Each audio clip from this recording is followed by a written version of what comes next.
Welcome to this episode of the Ohio Lodge of Research podcast, OLR Connections. In this conversation, we're going to discuss the variations and differences in Masonic education in different jurisdictions. Today, the conversation includes Right Worshipful Brother James A. Buckhorn, Chairman of the Grand Lodge Committee on Education in Indiana, Right Worshipful Brother Jason Laramee, Chairman of the Grand Lodge Committee on Education in the Grand Lodge of Wisconsin, and Right Worshipful Brother Chad Kopenski, past Chairman of the Grand Lodge Committee on Education in Ohio, as well as a current member of the committee.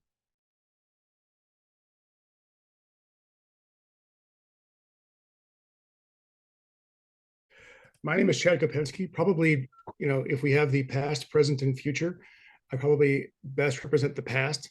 I'm a past chairman of the Grand Lodge of Education, Grand Lodge of Ohio Education Committee.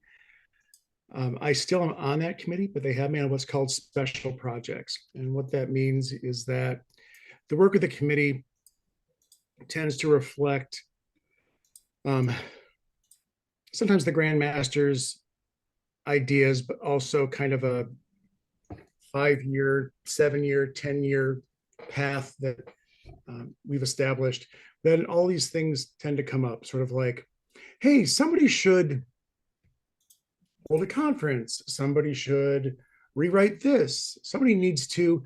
And I think for better or for worse, they keep me around to be that somebody, so that I can still, almost in an emeritus fashion, I can still offer some insights and some guidance to the current chairman.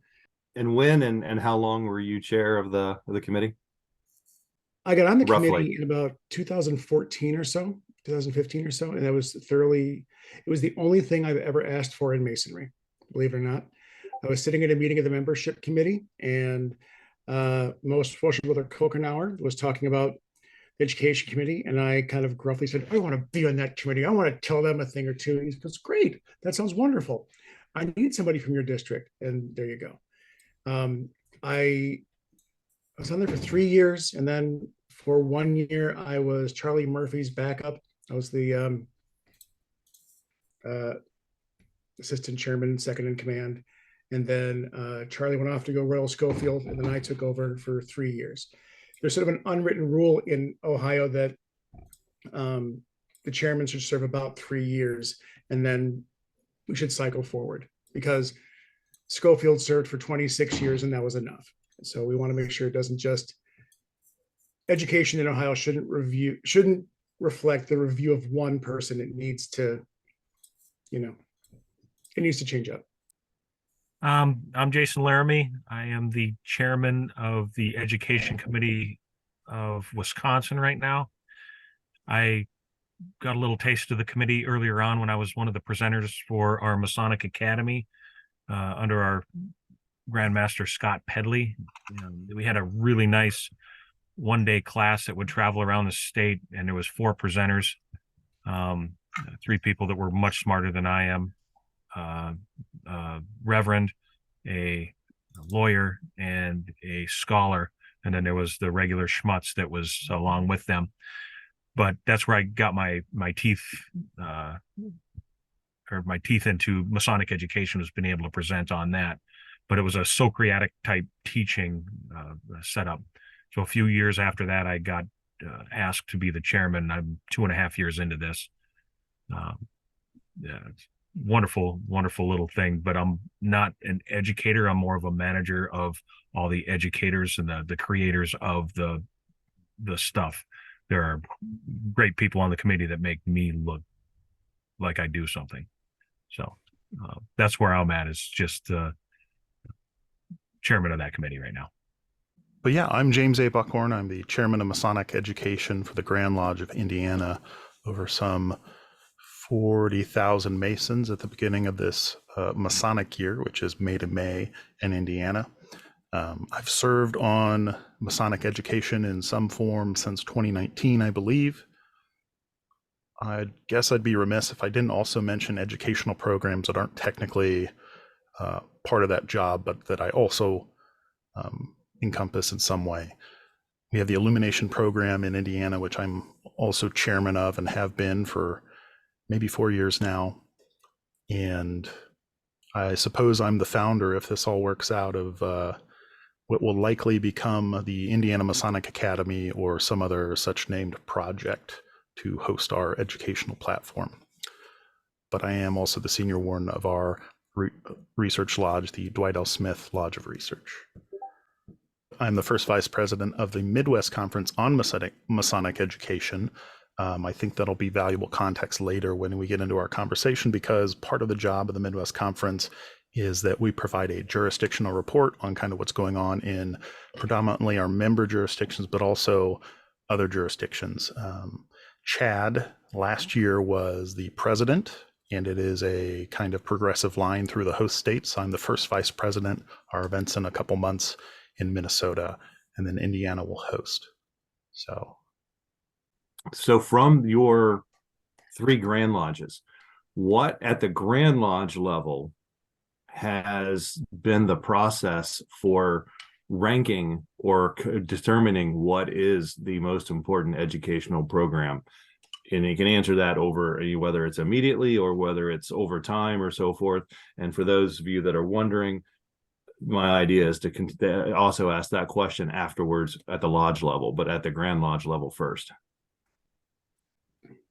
I think my Grand Lodge has been more reactionary, where in the past we had big programs come out for leadership, and then there was instances where brethren were not acting in a brotherly manner. So then we had a program that was really teaching brotherly love and humility and the tenets of Freemasonry that make you act in a way that you should be acting, and how to spread that in your lodges and have those uncomfortable conversations on you're not doing that right, or you're not doing this right. Is it but mostly it's been ritual more focused? at the discretion of the Grand Master. What his feelings are has been more the direction in our situation. Okay. But for you, is it more ritual focused? Or is it? On my side, we are doing more. We do have ritual focused stuff. We try to make it more on output than it is. We have a podcast. We have written things that come out. We are going to have live discussion next week on Masonry in the Civil War. So there's going to be some historic stuff, but we're trying to do it in ways that no matter what you prefer, there's something that you can use. And Wisconsin doesn't have district education officers or lodge education officers. At this point, it's the master who is charged with making sure that there's some kind of educational content to the meetings. Is that correct? Yes. We have our district deputies and our district representatives, which is our legislative type stuff. We have our district lectures, which is our ritual type stuff. And then the education is just kind of, we have the committee, but there are no, like the district, there's no lodge education officer. We might have our chaplain do that if you have enough members to do it, but it does have to fall on the master to delegate or ensure that happens on that level. But Grand Lodge level wise, like David asked, is the committee is the core of it. But we get really good support. Every month in our Masonic Journal, we get half a page for written Masonic education every single month, which doesn't seem to be the norm in a lot of places. So this may be a loaded question, but with that in mind, how much control/power does Grand Lodge actually have then over Masonic education? Pretty good with not dictating. We have a really good strategic plan that any Mason in Wisconsin can go on our website and look at. And it talks about membership goals. It talks about educational goals. And we try to keep fitting within those parameters when we put stuff out. And that's hence the broad range, so that it's not just catering to one or two small groups, but any way you want to do it. And then we're open for suggestions. If people have, I want to see something or a specific subject, they can come to us and we'll try to provide content with that. So That's gonna say interesting because when I hear the word reactionary, that the Grand Lodge is reactionary, I see that as a negative thing. Like they're not planning ahead, so they're just reacting on a whim. But if I'm interpreting what you're saying correctly, the reason Wisconsin's Grand Lodge is reactionary is actually because they have a good plan. Is because they've already put a good plan in place so that the lodges are managing themselves. So the only time they need to be involved is when something has gone awry. Is that a correct assessment? I would say close to that. Okay. It's not like there must have been something wrong with the plan or people weren't using it for there to have a problem. But when something does come up, then it's more reactionary. Like bullet point B is a little more important than A and C right now because of problem, whatever we had. So Okay. I think there is a little bit on that end where they're trying to hit on that, but otherwise, no, it's been a really good thing there. Yeah, that's interesting because, like I said, that's a very positive spin on something I perceived as negative. Chad? There's a couple ways to answer your question. And yours had to do with sort of, ranking the priorities, essentially. Okay. When I first joined the committee, it really was kind of subject to the whim of the Grand Master. The Grand Master came in and set their priorities and said, this is what I want education to do. This is what I want you guys to focus on. There's a Grand Master's Award that, people could earn points to earn that. Dan Krenko, when he was on the committee, developed an education award that had to deal with, sort of education, but that award had more to do with writing papers and presenting things and things like this. It took time and it took a lot of conversations. But it was getting the Grand Lodge officers to start seeing education differently. And to get the committee itself to start thinking about itself differently. And a lot of that did start with Jess Raines. And the story that I always tell is that I remember meeting him for lunch once. This was when I was on membership and education. And I went to him and I said, as he was Deputy Grand Master, I said, well, okay, what do you want us to do for next year? And he said, no. You tell me, what do you guys want me to do for next year? And it was the first time anybody had ever asked us that. Anybody had ever asked us, the ones who were actually, doing the education and the membership, what we thought the right thing to do was. And that started that kind of ball rolling. And it is still a process. We still get grandmasters who come in and they have a particular idea. There's still kind of a misconception of what education is. I think now what we're seeing a lot of education being analogous with membership. That, we know that we're seeing that being conflated. And so a lot of the push from Grand Lodge is that education should somehow drive membership retention or membership development. And that's part of it. I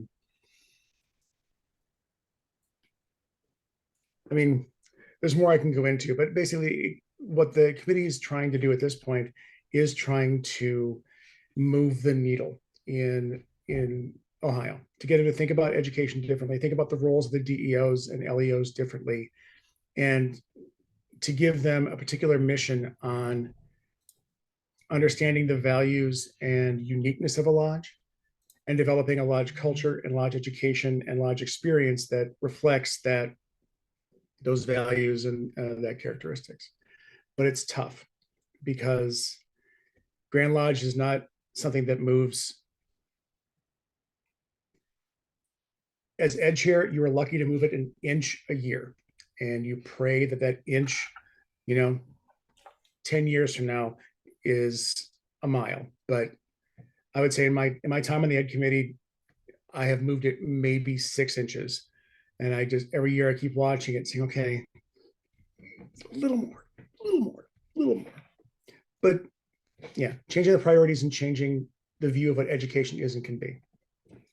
You move it an inch, but you try not to, you hope that the next Grand Master doesn't move it back 2 inches. Yeah, but you also hope that if he does do that, I mean, again, it's if you're moving a 80 bazillion ton, if you're moving the Love Boat, even if somebody decides to crank left, if you've already gone right, there's still that push to the right. There's more power to the right, and you hope that you can kind of overcome that. But yeah, you're right.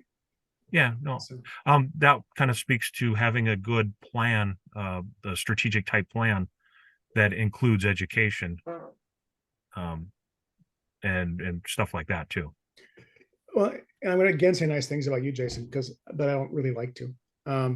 I think one of the things that I think you've done a very good job at in Wisconsin. I mean, you have, I'm going to drop names. You have Rich Rigg, you have Dave Ritchie, you have a lot of those guys there that you've been able to build those connections and conversations with, that it seems to me like they at least understand kind of where you're going or what you're trying to do. Is that a fair assessment? Or is it just because Yes. I kind of know and like those guys? The names that you were dropping, I'll explain a little bit. Rich Rigg is the editor of the Masonic Journal. He's the one that provides us with the half a page of stuff there. The current Grand Master, David Ritchie, he is, I walked up to him yesterday and I said, hey, can I want to do, and he's like, yeah, go ahead. I'm not even done yet. He said, go, just do it. Thank you, sir. So yes, there's been a lot of support lately for us and what we're doing, and they're trusting the oversight that we have, the checks and balances, and then I pass it off to them to give that high level. Here it is, skim it over, make sure that it's good. But no, there is a lot of support there, and the what you're talking about. Yes. I'll start by saying, and I've said this on a podcast or two before, Indiana does not have, in my opinion, a mature district structure in the same way that our peers to the west and east do. That's Illinois and Ohio, right? And in many other places, they have well-defined districts and perhaps a DEO for education, perhaps a district deputy grand master. And if you don't do the job, there's very real ramifications, right? You're not going to get tossed out of masonry, but it's not just a title to hang on and attend meetings, right? Indiana, perhaps in the last 5-6 years, has tried to do this. Historically, we had 42 districts. And when I say historically, I mean probably 15 years ago. I can't speak further than that for this topic, but we had 42 districts. We had area representatives, and they would kind of go in, they would do the Lodge of Instruction, which they kind of grade your ritual, whatever the topic is for that year, and they go through the secretary's books. And you're probably thinking, if you're a listener, oh yeah, we have something similar in our jurisdiction. We call it a district deputy grand master or this or that, right? A few years ago, perhaps, in the last 8 years, I think 7 years ago, they changed to 10 districts. And we went to having a district. Well, no, we just call them ritual instructors. And they got special purple aprons, which is not something that we currently really have anywhere else in our district committees. But they would come in and they would grade the ritual and they'd go over the books.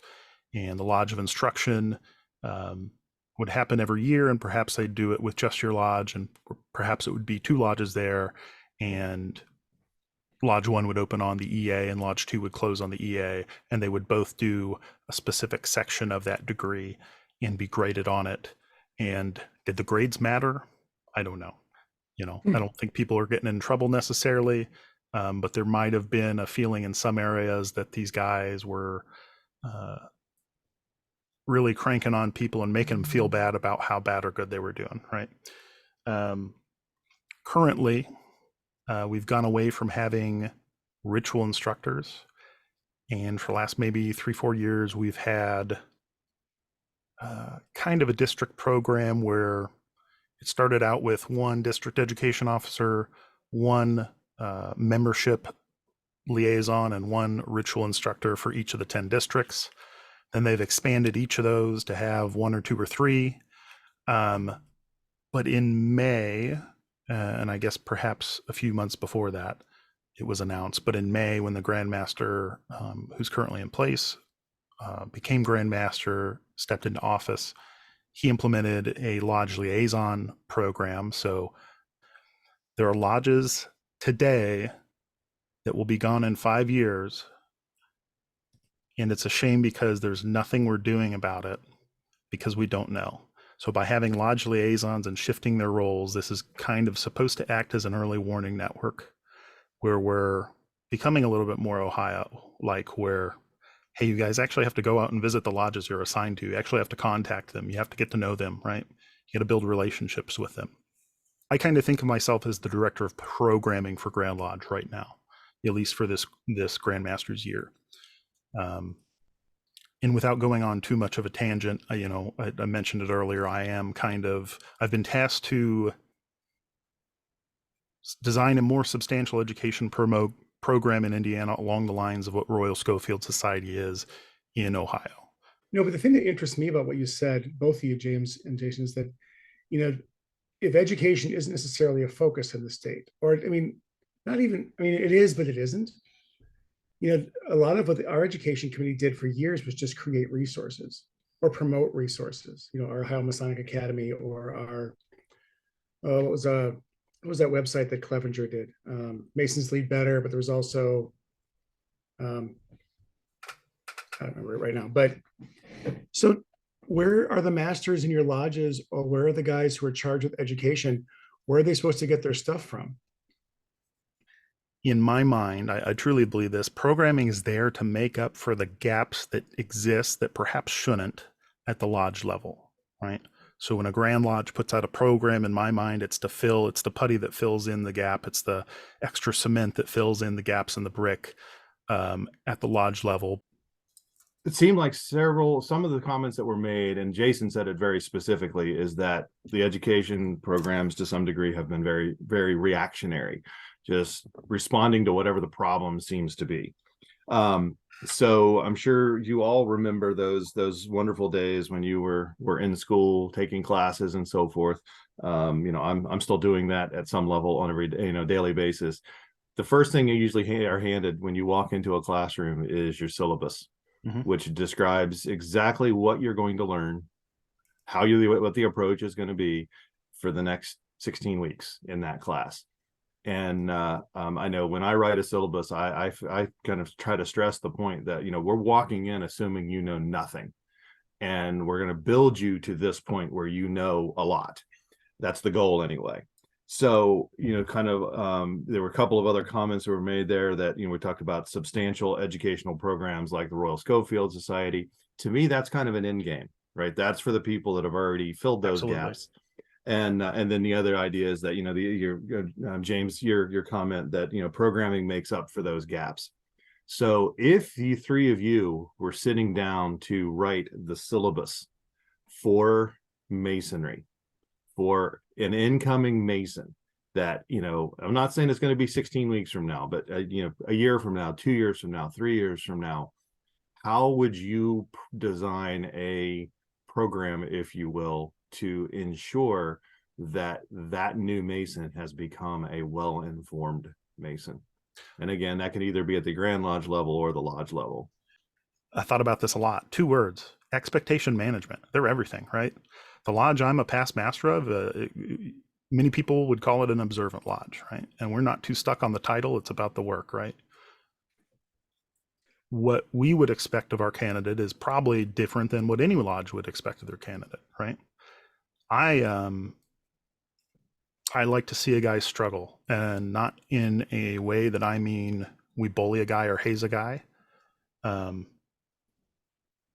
but you find a guy's cliff and you want him to make progress against that, right? Growth comes from discomfort. What can I do That's to the nature of our degrees. exactly, right? And it's what can I do to make each of these guys that comes through the West Gate uncomfortable, but in a controlled environment, right? It's interesting what you say about education management. We've tried that in two different ways in Ohio. One was a document we created called "To a New Brother," trying to get a lodge to write down, okay, you've just been raised. Now, what do we expect? What's our dress code? When are our meetings? What do we expect from our brethren? You'll be here this. That didn't go over quite as well. And the other was our roadmap for improvement, which you and I have talked about, and Jason and I have talked about, and you've seen, it's a good tool. We just, as an education committee and as a Grand Lodge, this is my opinion, we've muffed that in so many different ways, and we've missed a lot of opportunities with that thing. If you are a research person, that the information in that is really interesting and could be. But all of it was a way of getting a lodge to try to figure out who they are and what's important to them. Getting a good mentor to give you the tools that you need to go through that environment and not walk between the altar and the lights when the things that make people yell and scream. And to keep that from happening, you have to instruct him not to do, that kind of stuff. But even the simple things, the beautiful things like "so mote it be." I don't know how many meetings I didn't know what I was supposed to be saying there. I just kind of mumbled when everybody else mumbled, because then I finally got up the nerve to ask the guy next to me. I'm like, "What is that?" And the guy actually drugged me into the library, and we spent 10 minutes learning about "so mote it be." So there's that kind of stuff, but I think it comes down to mentorship. And as James said, the stuff that fills in the gaps that the mentor doesn't know or the lodge doesn't teach, that's a start of it there too. And there are these tropes we repeat in Masonry that I think, it might be worth to think about a little bit. For example, you get out of it what you put into it.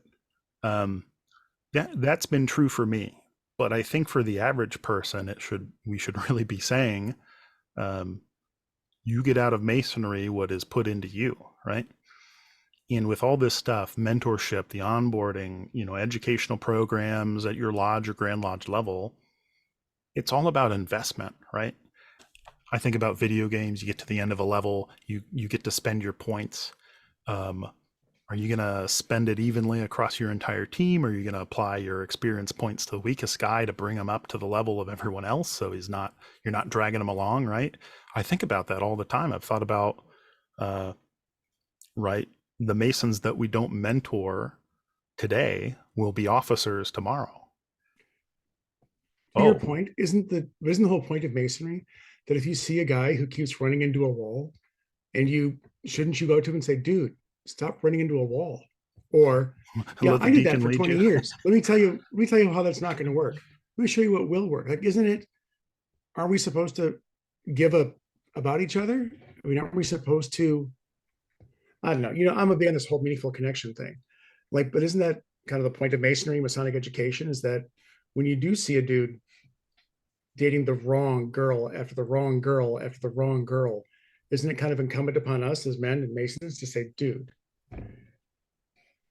let's go have lunch. Let's talk about this for a second." Absolutely. And isn't that going to come better from someone who's built a connection with that person? Right. Yep. And so going back to this whole user journey kind of cockamamie scheme I have, right? The real idea is that people sit down and they realize this isn't about checking the boxes. Yeah. Just in the same way that you don't always necessarily agree to something knowing the full implications of it. For example, there are things in our degree work you agree to before you really know. And part of that is based on trusting that the people around you wouldn't let you go through something that would be objectionable, right? Yeah, Chad, it's all about connection. The reason I joined Masonry was this is such a great person, and having him help me through it, and going to his house and spending the first half hour talking about what was going on in life and how he was doing, and then he showed me his wood shop, and just the things that I've learned about Curtis, my mentor, during just the mentorship process was incredible. And I've tried to do that with other people. The last one the one I'm working on now, he's a master mason, but we're still working on his mentorship for the master mason degree. But it took us a year to go from entered apprentice to fellow craft. And he and I probably have 70 hours of time at the lodge doing that mentorship process, where the first part, how's work this week, how's life, what's going on with this. Then we talk about something esoteric or things like that. And then it's like, oh crap, I got to leave in 15 minutes. Let's do the posting real quick. And stuff like that. But we went from the very beginning of the knocking on the door for the entered apprentice degree all the way through, and what everything meant, and what it meant to him, and what it meant to me, and then discussing what it meant to both of us like we are now. So no, that mentorship is what does it. My last question, I don't know who wants to jump in and go first, but your vision or Masonic education, your path in Masonic education in 5 words or less. My vision, what meets your needs? Oh, you've even got a spare word left over. Exactly what meets your needs. Oh, you didn't have to use 5. Okay, excellent. What meets your needs? Personalized, top to bottom, supported. Meaning there should be paths for guys to go as far as they want to go, with people who want to help them get there. James, did you come up with yours? Invest in your members.